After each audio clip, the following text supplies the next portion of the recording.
我第99次舔女主时，眼前突然出现了一行行弹幕：笨蛋男配还在当舔狗吗？还没有看清中央空调女主吗？大家快来入股我们校花女二姐，原生家庭的痛和绝美的身子，谁不馋啊？笑死！大男主不就一臭搞霸凌的吗？谁还在乎啊？我顿悟，我不就是他们口中的舔狗男配吗？为了反抗男主的霸凌，我不得不给校花女二当狗。可我没想到校花不仅没把我当狗，还对我百般呵护。我没忍住询问她理由，她却只是淡淡一笑说：“我喜欢喝你给的草莓牛奶。”话音刚落，一直臭脸的白宁冰脸色更加阴沉。我内心慌张，一紧张说的有些夸张。男配开窍了，现在唯一能护得住他的就是校花女二了。女二本来就跟男女主有仇，男配再不赶紧抱大腿，就要被男主霸凌死了。校花姐天选美强惨，男配哥速速救赎一下还有的活。我看到自己未来的下场，忽然觉得白宁冰也没那么吓人了。你不是一直在给柳如烟当舔狗吗？抽什么风？白宁冰身边围着一群姐妹，并未直接迁怒于我，我不敢直起身，声音都在发抖。幡然醒悟，迷途知返，我觉得给宁冰姐当狗更有未来，要不然怎么说？又不能告诉她我眼前有弹幕吧？僵持之际，弹幕中所说的男主顾北辰正好经过我们身边，嘲讽应声而起：好好一男的为什么上赶着给人当狗？上不得台面的东西！我浑身冷汗。顾北辰和柳如烟确实是门当户对的千金少爷，能用钱砸死我的那种。因着我追了柳如烟好久的原因，顾北辰也一直瞧不起我。白宁冰走到我身旁，将我的腰拍直，并对他挑衅道：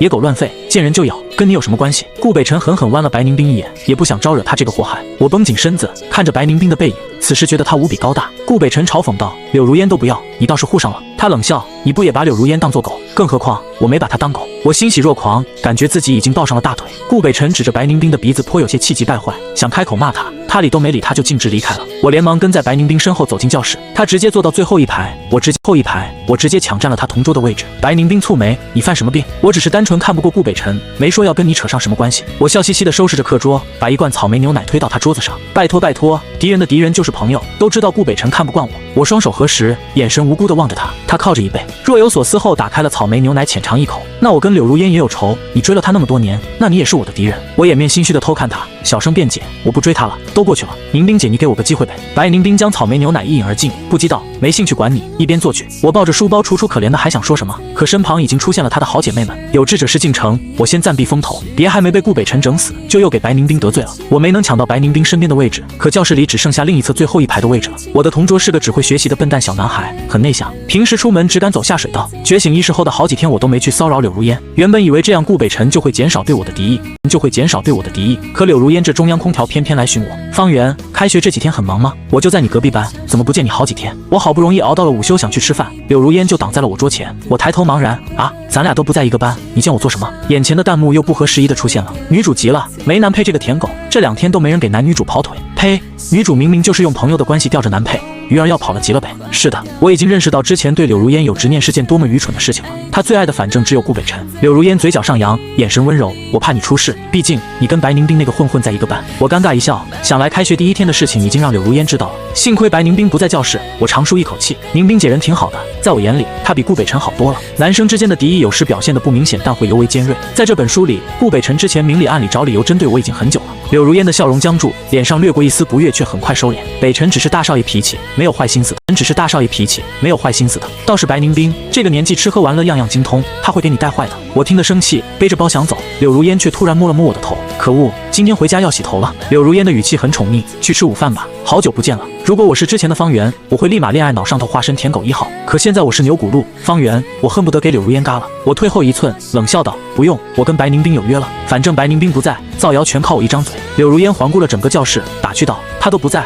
你骗我有什么意义？我刚想开口找理由应付柳如烟，冷冽熟悉的声音就在身后响起：谁说我不在的？白宁冰手里抱着小提琴，靠在后门门框边。我循声望去，正好对上他的目光。白宁冰眼神凶狠，好像在质问我。我装可怜，委屈巴巴地摇摇头，咬着嘴唇看着他，好像在求他。白宁冰别过头去叹了口气，满脸无奈：我跟方圆约好了，你快离开我的视线吧。温柔如柳如烟，此时他脸上也挂不住了，黑着脸就从后门走了。白宁冰挂不住了，黑着脸就从后门走了。白宁冰见他走了，回到座位上将小提琴放好，随手拿起毛巾擦着脖颈上的汗水。耀眼的阳光透过层层树叶打在他身上，显得他格外美好。我看出神了，怎么之前没发现这书里的校花配角也那么好看？他走到我面前打了个响指，愣神干嘛？不是你说要去吃饭？食堂里人头涌动，大家见到白宁冰还是默默给他让出道。我端着餐盘跟着他，他在超长桌子前停下了。我瑟瑟发抖，这桌坐的不都是他的姐妹吗？白宁冰坐下，示意我坐到他身旁。我试探道：宁冰姐，要不我坐对面吧？他漫不经心：你就坐我旁边，我怕你坐对面吃不下去。恭敬不如从命，我坐到他身边时还是感到拘谨。我从包里又摸出一瓶草莓牛奶，放到了他手边。他瞥了一眼，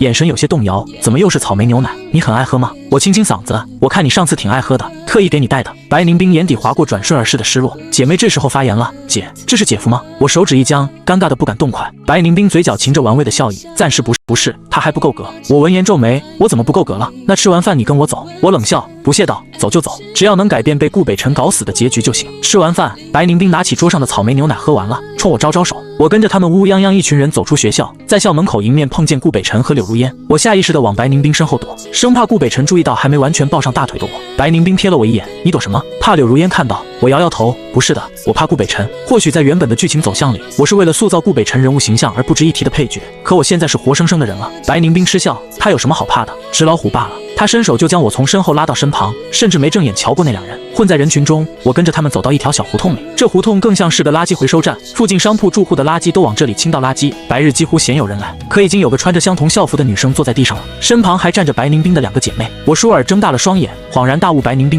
冰的意图。我的脑海中瞬间浮现出了不曾有过的记忆，好像我曾经就在这里被顾北辰霸凌致嘎。这胡同真是事故多发地吧？方圆后来不就在这领盒饭的吗？二刷，之前好像没这剧情吧？校花姐怎么也来这了？我猛然摇摇脑袋回过神来，可白凝冰已经揪起那孩子的领子，挥起拳头了，几拳下去，那孩子已经鼻青脸肿，脸上带血了。是因为我的意识觉醒，才会导致白凝冰出现了新的剧情吗？我意识到问题所在后，立马冲上前去拽住她。凝冰姐别生气，什么人值得你亲自动手啊？我讨好般的笑笑，可还是掩盖不住眼神中的惊慌。白凝冰将人一甩扔在地上，不屑一笑，没本事还嘴贱的窝囊废，我想揍就揍了。言罢，他抬手掐住我的下巴，你胆敢说一句不是，也是一个下场。我本身就是恶劣至极的人，你现在离我远点还来得及。不好，男配这时候要怂了就前功尽弃了，不要放弃校花姐啊！呜呜，我们校花姐其实也是因为原生家庭的痛啊喂！我盯着她没如深渊的眼睛，多了几分震惊。我张开双臂抱住了她，在她耳边轻语道：不是你想的那样。她嘴贱，她挨打，她活该。白凝冰，我只希望你做这些不要脏了自己的手，别人的看法如何都无所谓。你如果出事了，总会有人担心你的。白凝冰坚韧的眼神也终于有了动摇，似乎很久没有人对她这样包容了。她悬在半空中的双手还沾着液体，犹豫片刻后还是抱住了我。在我的强烈救赎糖衣炮弹下，白凝冰没再动手，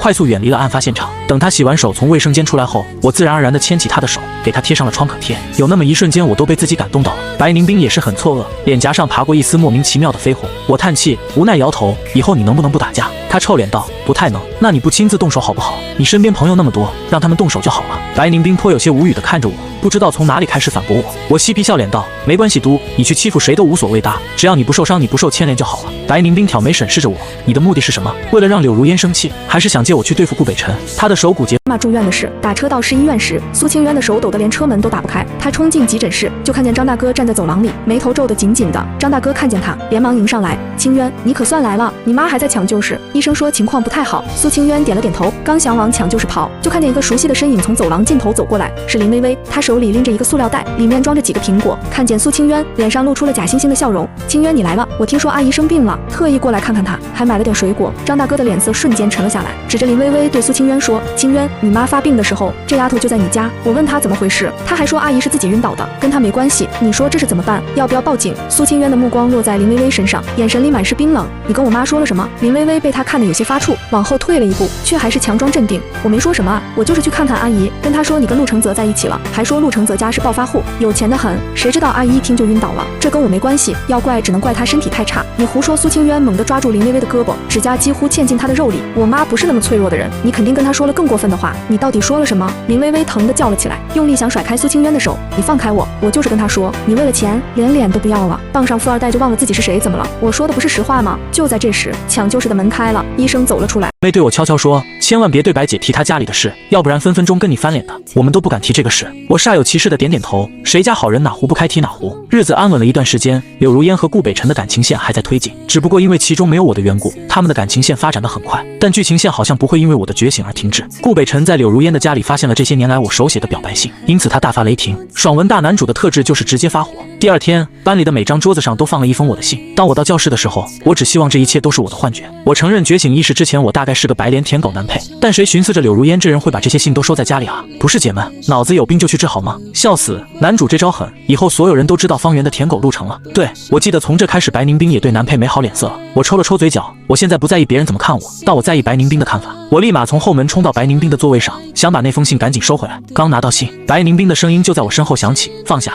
宁冰的声音就在我身后响起，放下。天塌了！我僵硬的转身，宁冰姐，你没必要看这个。白宁冰不以为意，顺手就拿起旁边的信打开看。我搓着小手，看着她的脸肉眼可见的红了。读完，她面露愠色，看不出来，你对柳如烟真是情根深重啊。我不禁抿嘴，宁冰姐，我有点听不出来这是好赖话。白宁冰将手按在我的脑袋上，揉乱了我的头发，咬牙切齿道：夸你的。我抬眼小心谨慎地对上她的眼神，她好像在看小狗。我飞快思索着怎么解释，身边同学议论的声音也愈发刺耳。方圆真是贱，装着深情追了柳如烟那么多年，现在看北辰跟柳如烟两个人越来越好，竟然能把这些信放出来。对啊，纯放荡装白莲，这不又勾搭白宁冰吗？笑死，他真有心眼啊！还不是知道无论追上柳如烟还是白宁冰，都能飞上枝头变凤凰呗。和他那个爸一样，怪不得都没人要。我的头垂得越来越低，他们的话也越来越毒。白宁冰放声怒斥道：都住嘴！全班鸦雀无声。他目光如炬，厉声质问我道：这些信都是你送给柳如烟的？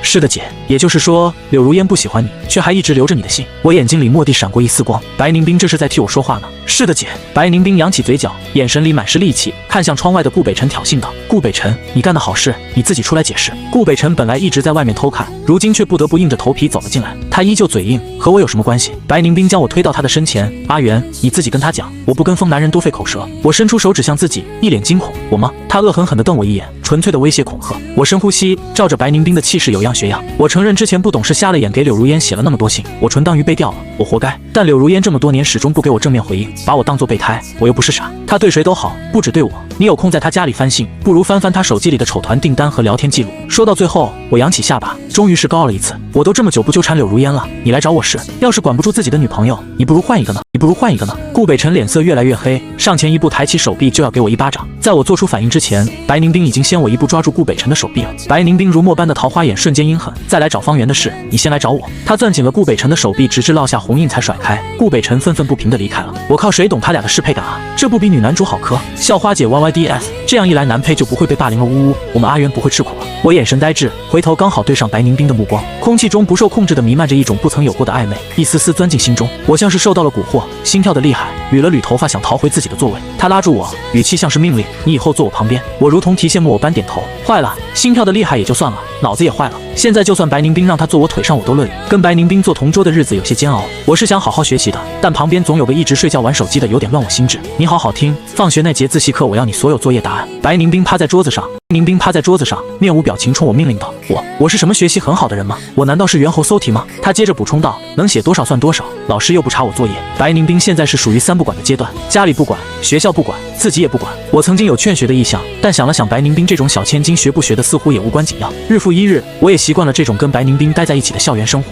南城的天气复杂多变，秋雨说下就下。最后一节自习课的时候，白宁冰奋笔疾书抄着我的作业，我看着窗外的雨出了神。其实我跟白宁冰一样，家里和学校都不太管，但我管着我自己。就像今天我没带伞，也没有人会给我送伞。想到这里，我不由得叹了声气。白宁冰眉目间满是疑惑看向我，谁惹到你了？我再一次被白宁冰清奇的脑回路震惊。校花姐就是校花姐哈。我说没事，并让她快抄吧。她像看傻子一般看着我。熬到了放学，我跟白宁冰一同下楼，在教学楼门口，我俩一块停下了脚步。白宁冰恍然大悟，你刚刚是不是因为没伞叹气来着？